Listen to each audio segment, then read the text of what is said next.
29వ వార్డులో అభివృద్ధి పనులను ప్రారంభించిన మాజీ మంత్రి శాసనసభ్యులు ప్రత్తిపాటి పుల్లారావు, జనసేన సమన్వయకర్త తోటరాజు రమేష్.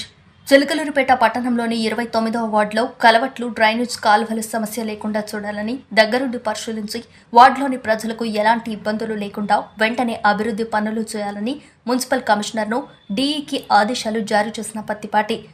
కార్యక్రమంలో సాయిబులపాలెం, పురుషోత్తపట్నం, తెలుగుదేశం పార్టీ, జనసేన పార్టీ నాయకులు, కార్యకర్తలు, మహిళలందరూ పాల్గొన్నారు.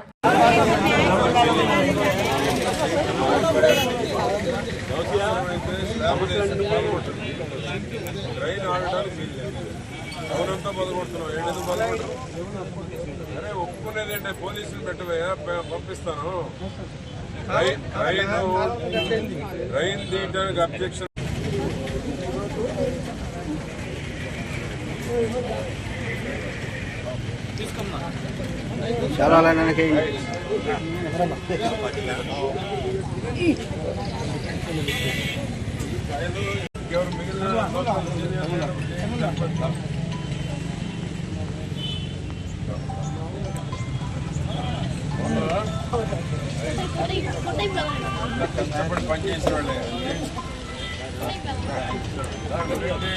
అలాగే పత్తిపాటి పుల్లారావు నాయకత్వం, పత్తిపాటి పుల్లారావు నాయకత్వం, తెలుగుదేశం పార్టీ.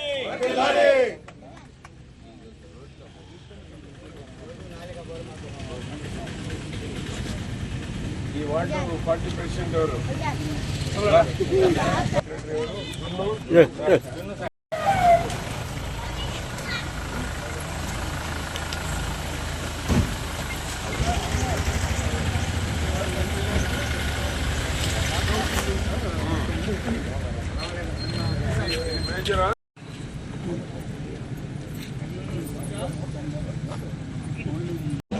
బోర్డు అది రండి.